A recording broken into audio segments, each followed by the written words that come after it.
Today I want to talk about something that is massively overlooked when it comes to health, fat loss, and hormonal balance, especially for women in their 30s, 40s, and up. And that is sleep, and why sleep might actually be the missing piece in your fat loss journey.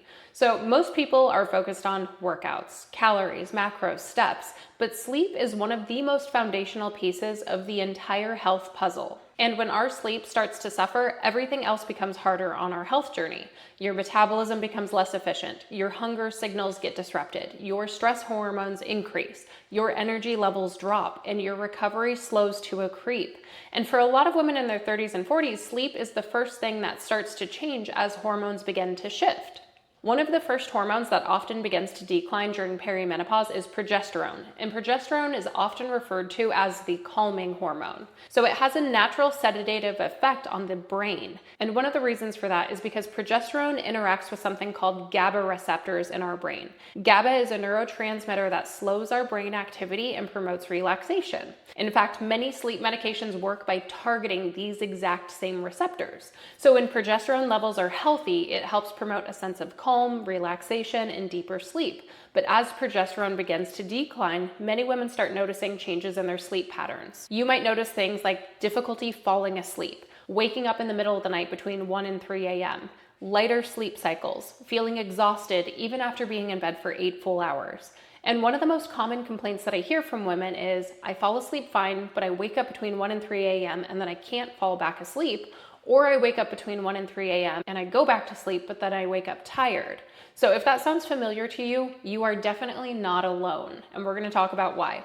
A lot of middle of the night wake ups are tied to something called cortisol dysregulation. Cortisol is your body's primary stress hormone. Now, cortisol itself is not bad. In fact, it's essential for survival, and we would die if we didn't have any of it. But it helps regulate our blood sugar levels, it helps mobilize our energy, and it helps us wake up in the morning. Cortisol follows a natural daily rhythm called a diurnal cortisol curve. Under normal conditions, cortisol should be lowest at night so your body can relax and enter deep sleep. Then in the morning hours, cortisol gradually rises to help wake you up and get you moving for the day.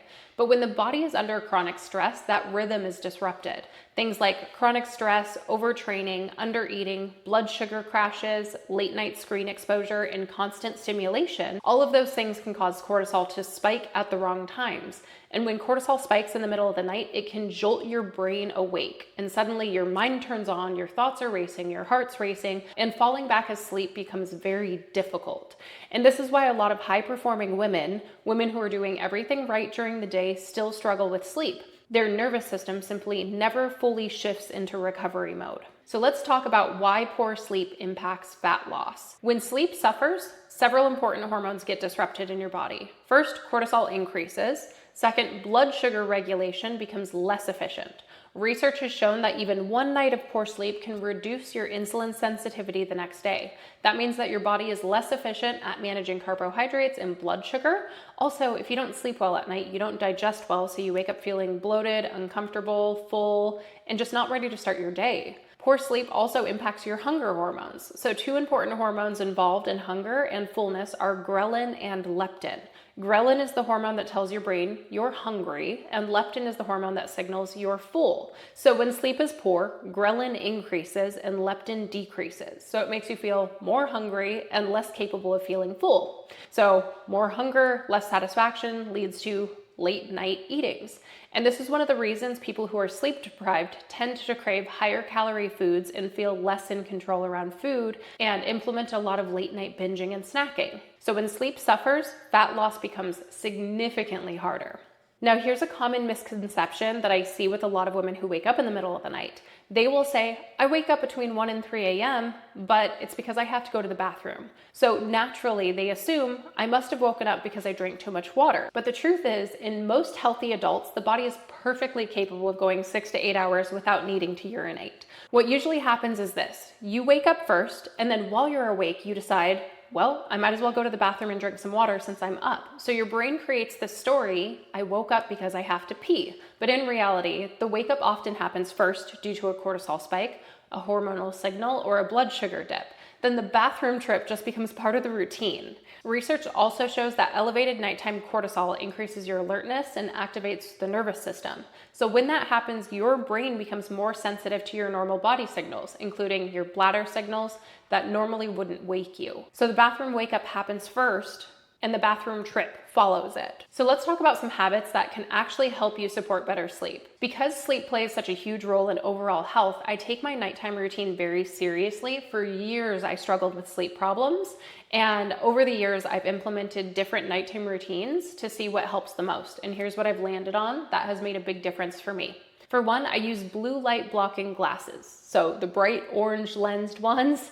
After 7:30 p.m., after we get the kids down to sleep, I put on my blue light blocking glasses. The reason for this is because blue light from phones, from televisions, from LED lighting can suppress your melatonin production. And melatonin is the hormone that tells your body it's time to sleep. Research shows that blue light exposure in the evening can delay your melatonin release by up to 90 minutes. So wearing blue light blockers in the evening helps signal to your brain that the day is winding down. Next is my supplementation. So before bed, I take magnesium and glycine. Magnesium plays a really important role in nervous system regulation. It helps activate the parasympathetic nervous system, which is the rest and recovery state in the body. And glycine is an amino acid which has been shown to improve sleep quality by lowering your core body temperature, which is one of the signals your body uses to initiate sleep. So studies have shown glycine supplementation before bed can improve sleep quality and even improve next day cognitive performance.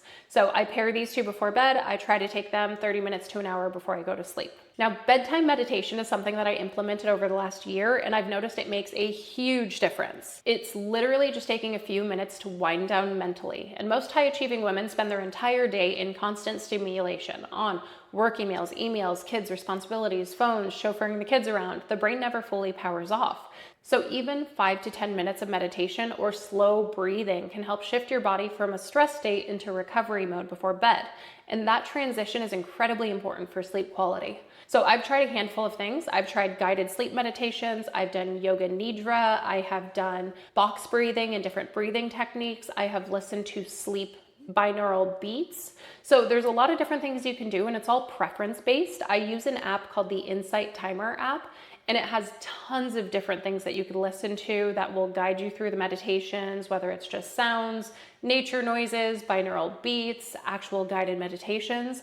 But I've tried all sorts of them, and they range anywhere from 5 minutes up to 8 hours. So you can play them constantly while you sleep if it helps you stay asleep. One thing that makes a really big difference for me is white noise. So white noise creates a constant sound environment that makes sudden environmental noises that might wake you up during light sleep cycles less noticeable. For me, I'm a very light sleeper. So if there's a dog barking outside, if somebody slams a door, if my kids get up to go to the bathroom, if I can hear those noises, they will wake me up. So research has shown that constant sound environments reduce what are called microarousals, which are small interruptions in your sleep that prevent you from entering that deep restorative stage that you need to get into in order to feel well rested. So I play white noise all throughout the night, and then I also make sure that the alarm that I wake up to in the morning is incredibly subtle. It starts at like a 0 sound and like increases 1, 2, 3. It's very calming and soothing. We're not doing any of that alarm clock stuff. My husband literally does not even hear my alarm clock go off in the morning. For some people, they need something a little bit more aggressive to wake up. I'm a very light sleeper, so I don't. So you need to pick what works for you, but I find that having the white noise throughout the night really helps me stay asleep. I use it all the time, especially when we travel as well. I use an app called Better Sleep for this.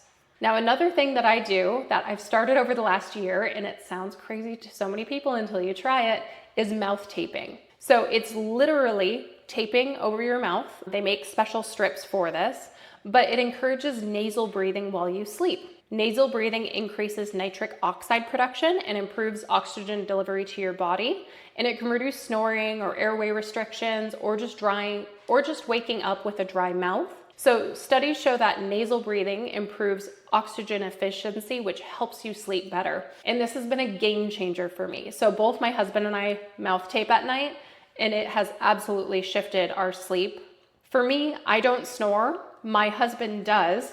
and mouth taping helps prevent that. So if you have husbands that snore and they wake you up, try mouth taping. Now, while lifestyle habits can dramatically improve your sleep, sometimes the root cause really is hormonal. So declining progesterone during perimenopause can contribute to nighttime anxiety, frequent wakings, difficulties staying asleep, that wired but tired feeling that you have all night when you have insomnia.